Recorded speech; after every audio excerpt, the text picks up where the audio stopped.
Good evening, everybody. So, like normally, I will speak English and Messi Mano will translate. Today, the subject which announces Buddhism and love. The Buddha mentioned three kinds of love that he looks about. In his language, he used a language which we call Pali. It's ancient Indian language. The first love we talk about is the love that in Pali language we call it Piya. The meaning of the word Piya is love that we have attachment, love with, let's say, attachment, okay, holding. The Buddha says that everything in the nature is changing, everything in the nature is impermanent. And if our way to love is love with attachment, we will suffer very much. We all the time will have fear, worry. We will afraid to lose something that we have. It's connected to any kind of love in this case. Also, when we like or love something that even not a human being, not a creature, even tools. For a human being, for example, I give you an example. Before I was a monk, I was a tourist. I traveled in the Far East, went to India and to Thailand, and I have a good time. And every time that I contact with my mother, I feel how much she afraid about me. I'm going to die every moment. Yeah. So in this case, all the time, the way that she loved me, it's all the time this attachment that she afraid to lose me all the time. In this example. As you know, a few of you know that I'm actually coming from Israel. In Israel, everybody has to go to the army. I don't have idea how many mothers they cannot sleep at night. All the time they are worried about their son when he's going to the army. Now I gave examples of human beings, but what about people that they have so much love to their car or to their furniture? All the time they are worried, what happened to my car, it's scratching. And the Buddha said that if anyone has love, that the way that he used to love things is with attachment, with the piya, better for him not to love anything, because all the time he have the intent to afraid. Even in the time of the Buddha, we have one example of one woman. Actually, her son, he died, and she owed the son so much she cannot release him, and running on the street and shouting so much she couldn't release her son. She lost her son, so she ran on the street. She get crazy already. She lost her mindfulness totally. So then some people they recommend about this holy person, the title Buddha. They say to her, please go to the Buddha, maybe he can help you. Then when she comes to the Buddha, Buddha say, yeah, I can help you, but I need one condition. He say, please go and bring me one small mustard seed from any. And then, he said to her, if you want me to help you, you need only one thing to bring me. Very, very simple. One small seed, mustard seed, from any house of the village, big village, you go, you give me one small mustard seed, any house that you want. She said, so easy, what the problem? Easy, I bring you. So the Buddha said, moment, but in one condition, I need to have this seed very, very pure. So it means that the house that you will find this seed, nobody ever died there. So she said, I must do it. And she started to run between the houses and knock on the door. Oh, can I have one seat? Yeah, of masters. Yeah, for sure. And he said, moment, is anyone died? Yeah, my grandfather died. Oh, no good. And then she continued house by house. And every house she goes, someone died. And then we realized she go so many houses, and she see everywhere people die. It means this is nature thing. So slowly her mindfulness come to her, and she realized this is nature thing, and she learned to let go. So this is the first kind of love which the Buddha said to the people, better if you love in this way, better to you don't love anyone, because then you all the time suffer. The second kind of love is love that the Buddha used the word of karma. Karma, we write it with only in one M. Okay, it's not the word of karma, what do you understand? It's only one M, and the meaning is sense doors, information. This is the love that when you see something, you like it, oh, you love it.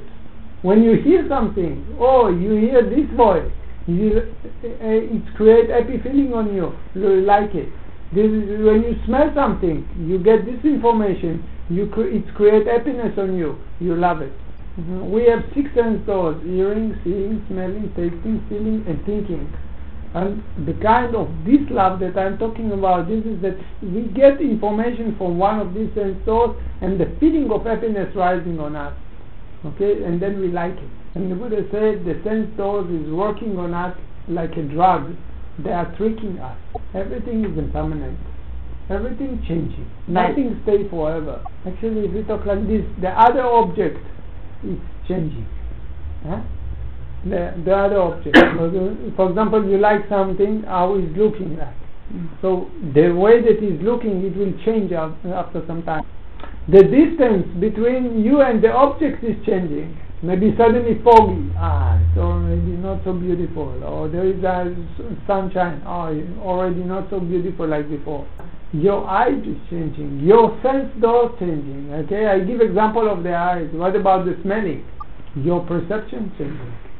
The things that you like now, it's not necessary that you like them later. The Buddha said that this kind of love, it's very, very tricky. It's with a lot of suffering inside, because everything changing so much.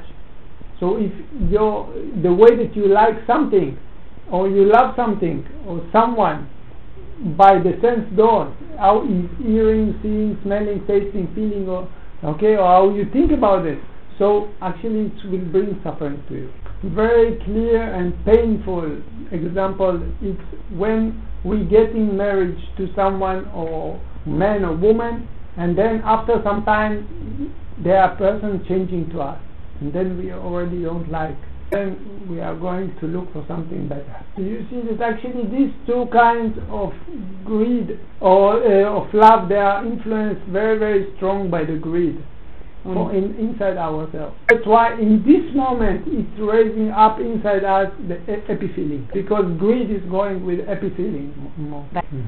But this, because it's coming from greed in our mind, it creates suffering sometimes inside us. It brings us to make wrong actions sometimes also, because we are something like follow the blindness. The third kind of love that the Buddha teach all the time, he was encouraging for this, is what he called metta. This is the love that we call it something. Metta, it means loving kindness. It's to love something without any conditions, special conditions. The Buddha said that he mentioned about metta many ways. This is actually, if we talk like this is the same blessing that you are sending after the meditation. This is also metta. Actually, metta, if we talk about this, that the other two loves coming from greed, metta is different kind of mind in ourselves. Loving kindness is one of the quality in our mind. This is the ability to come to say good morning, to smile to people, to be nice to people, to be kind to people, but not because they are my mother, my father, my child, my friend, because they give me something nice. This is not metta. Also it can be by metta, but not necessary. The Buddha say in one of the teachings to the monks, he teach them, he say that the level of the metta, it should be the same like the mother holding the oldest child in her hands till she can give her life to him. In this way the person has to love all the creatures. First he has to love himself. If the person don't know to give love to himself, to love himself, to appreciate, if he don't have any confidence, he will not be able to love others. I give you example of some high level of metta. Who is really developing the metta? We are also developing the metta, When, for example, after the meditation, we send merit, we send blessing to ourselves, to all the creatures. This is kind of developing metta.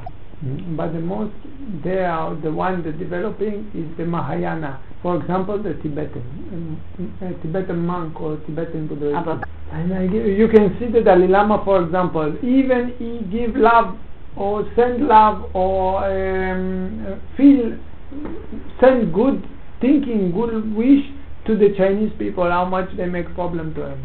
And the wonderful thing that is not only talking, you can see his behavior. So this is life example, for example. And one time the Dalai Lama he come to visit. I know someone told me in Israel this story.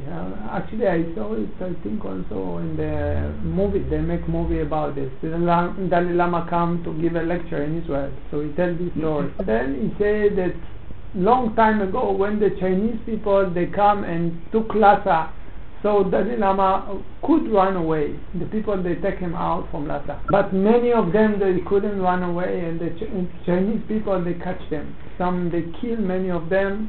Some they catch them and they put them in what they call it Gulag. Everybody know what is Gulag? There is anyone that don't know what it means? Gulag actually is in Siberia. They have many. This is the jail that they are making in. Actually, the people they don't. There is no fence to this place. There is nowhere to run away. Everything just snow around them, and also torching them, and I don't know what. So much maybe suffering there. And after many years, that the Chinese people after they catch these people in Lhasa. Some of them they kill, some of them they put them in this jail called Gulag, and they torture them very much. Actually, when the Dalai Lama ran away from Lhasa, he was a child. So we have some friends from childhood. So some years after, many years after, one of the children that stayed many years in the Gulag, he already became an old person. And then these Chinese people, they send them free. So then the Dalai Lama he come and he say about the meeting, the first meeting after many years, when they meet each other, they come and they something like greeting each other or receiving each other, and then the Dalai Lama ask him how it was there, how you feel there. So the friend he tell them that usually it was okay, but it was sometimes which was very difficult. He almost lose his loving kindness to the God. The people that guard him. You see our level of loving kindness that they are developing. And I would say that if people they develop the loving kindness, they can sleep much better. They can be awake much. Let's say they don't be afraid from creatures that they are not seeing. Okay, and there is few things. Okay, they will not be afraid if they send loving kindness to all the creatures. They will not be afraid from creatures that they can see. That they can see. They can see. Yeah. For example, I see someone, I will not be afraid for him. Or a dog, I don't be afraid for him. I will not be afraid from creatures that I cannot see. For example, I think that there is a ghost, or I think that whatever, I don't know. I live with peace with all the creatures. I can sleep better, wake up better, sleep in one time. So the mind would be less fear. It means that if we develop this loving kindness, the loving kindness is something like balance. It's not cutting the anger, but it's balance the anger and the worry. So one way to develop the loving kindness is just to sit and to send blessings to different kind of creatures that we can see, creatures that we cannot see, creatures that they have 2 legs, creatures that have 4 legs, many legs. There is many methods of developing loving kindness. Small creatures. So we are sitting and sending blessings, but first we have to send a blessing for ourselves. Another way for developing the mindfulness, the loving kindness, is by learning to overcome the things, the dust which is disturbing us to see the loving kindness. And this dust mostly is the anger, the worry, the jealousy, the envy. This is usually in Pali we use the word of tosa. Tosa, it means I don't want this to be like this. When I all the time protect myself, or I don't want, it's opposite, then my heart is open and I just accept everything and everybody with an open heart. And the way to clean these hindrances, anger, worry, doubt, lazy, the Buddha say there is only one way to do it. By looking at the things. We cannot push them away. Sometimes people they think if we push them away, if we avoid them, something like ignore them, we can overcome them. But the Buddha says it's not working. It's the same like if I take, for example, garden. If I push the garbage down and I don't look at the garbage, it's not mean that the garbage is not there.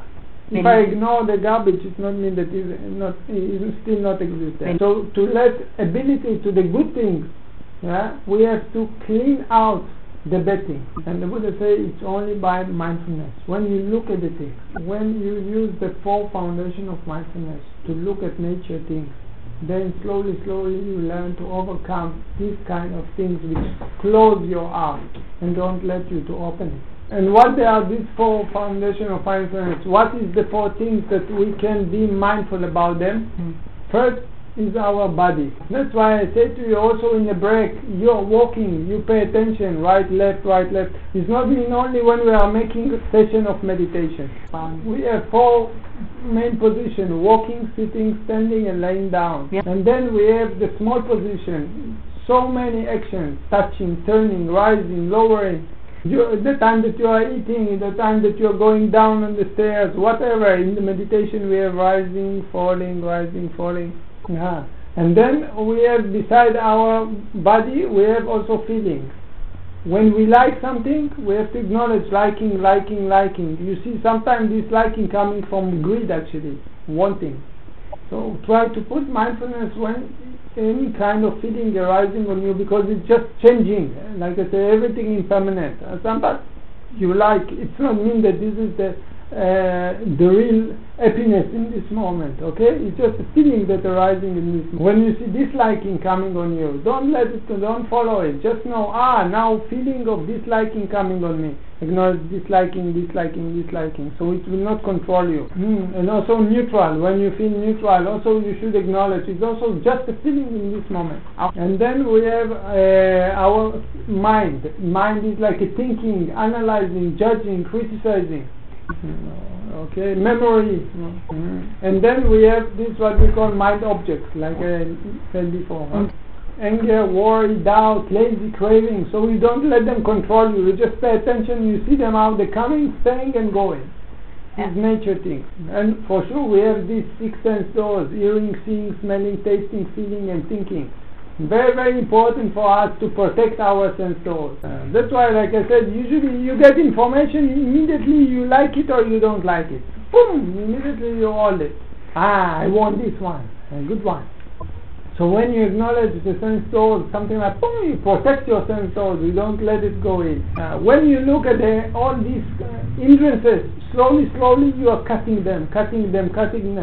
And then you are building the good things inside. So in the same time that you are, like I said, if you look at the anger, if you look at the worry, if you look at the jealousy, the envy, so you cut them, you start to develop the loving kind. So when you acknowledge the greed, the attachment, so you slowly will cut these two kinds of love which is usually exists inside every one of us. The love of attachment and the love of the karma, the sense of love. Follow the happiness that the sense of bring us.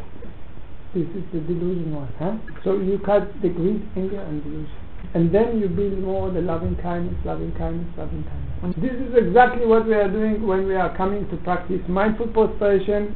We are paying attention to the small movement of our hand. Moment by moment we know what we are doing. And then we are doing walking meditation. We are training ourselves to pay attention how we are walking.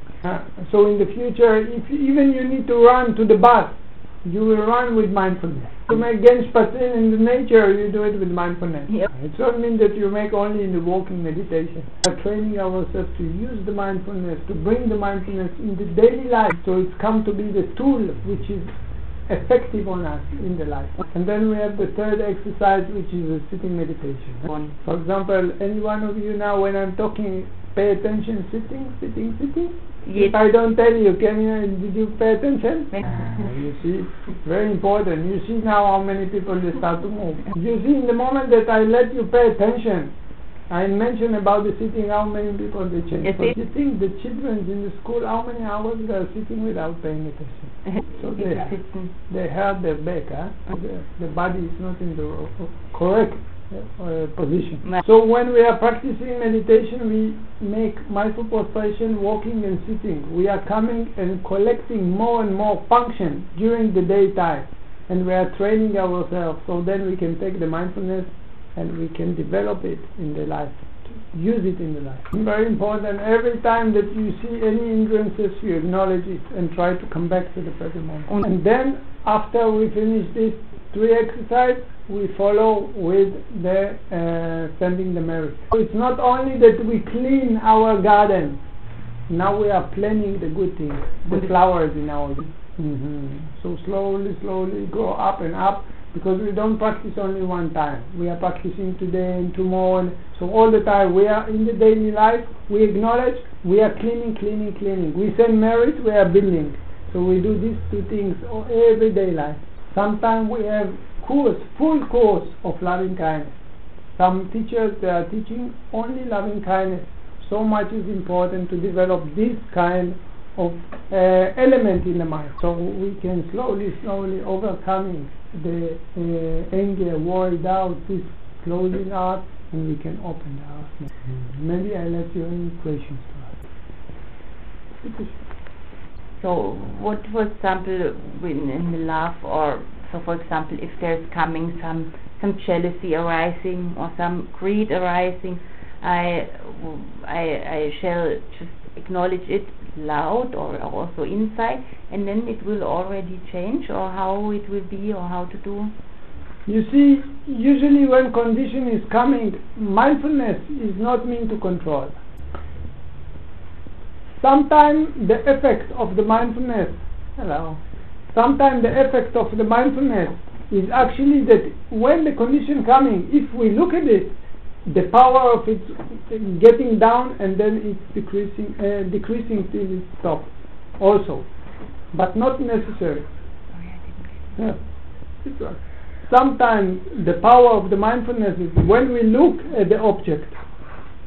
So the mindfulness, what is making is taking out the energy of the condition, and then slowly the condition going down, because the mindfulness is there. But not only this, because in the same time that the mindfulness is there, in the moment that you feel jealousy, for example, or you see anger or greedy, sometimes I describe it like a tree, and every time that you look at this tree with the mindfulness, something like boom, you take one leaf, boom, you take one leaf, boom, you take one leaf. Not possible to cut the tree one time, but something like the Buddha described it like you are cleaning the dust from your eyes. So if you talk like this, when this jealousy or greedy coming on you and you acknowledge them, you make 4 things with them at the same time. Things that come up, you don't let them come up. Dinge, die aufsteigen. You stop them in the beginning when they're starting. Things that already exist inside, you are cleaning from them. You cut them. At the same time, you are starting to build the good things. For example, if you talk again, you talk about anger. So the anger, you are building the loving kindness. The greed, you are learning to let go. And every time, if you maintain it, not only one time when you feel the greed and you use the mindfulness, you maintain it during daily life. So you continue to do this, you develop in your garden more and more. Actually, the Buddha called it bhavana. He used the words of bhavana. The Buddha didn't use so much the words of meditation. He used more the word of bhavana, development and practicing. So developing your mind and practicing, developing mindfulness and concentration. But it's not necessary that it means that in the moment that you feel anger, you acknowledge anger, something like you are fighting. This is not a gun. For example, we say you have to be mindful about everything. So what do you mean if you have to be mindful about your sitting? It means you are fighting with your sitting? So in the same way, when we tell you be mindful about your anger, it doesn't mean you have to fight with your anger. Genau so. Just look, now anger coming on. So you are learning to build patience. About the karma, the love with attachment to connected to the sense doors. Okay. Attachment is Pia. Karma is with the sense doors. So just for the name. To the sense doors. for example, for music or for food. So shall I just put the awareness on it and maybe change my behavior towards it, or my dealing with it, or better not to get tricked, to avoid it? You see, I can be, how do you say, like a joker. I can be, you say, like here, you see, sometimes I'm making jokes, something like comic. But my aim is not attached to be famous or something. But for example, to keep you awake. Or for example, if I go to the hospital and the children said they fighting with their sickness, at least I'm coming there with the to make them happy. Okay, so I can be a singer and I can use it in a good aim to develop other people, to take out other people from suffering and to bring them more happiness, but not to be famous or to be rich. So the idea is what you use your the things that you how is it that Intention? Your intention on the challenge, something good that you have inside. Okay, you have some knowledge about, like, you know how to sing, you know how to dance. You know, it depends what you use it. This is what makes the intention will, if you will suffer or you don't suffer. Yeah. I can take this example more extreme. For example, the monk, he has 227 precepts. He should protect his sense door very much. No movie, no decoration, no dancing, no singing, no swimming. Actually, if we talk like this, when you are practicing, no reading, no driving, no. But when I'm going, for example, to Israel, or whenever I go, there is, for example, to the family, have children, I'm sitting and playing with the cards, and many times I win. You know how many times I saw Dumbo? The movie Dumbo. You know why children, they like all the time to repeat the movie. You understand? It depends what is your intention. If I sit and, Dumbo so nicely, and then suddenly the television comes, what to do, Dumbo, stop. You can understand, No, I mean, if I attach to the movie, I will suffer, okay? It depends on your intention. If it will create suffering on you or not. I go to visit one of my colleagues. She's also teacher meditation. She had the birthday. And then she invited me also. And I go there, many people come. Okay? Before I became a monk, I used to listen a lot to music. Okay, and then I sitting there and all the people, they have guitar, they cannot remember the song. So I have to sing to them.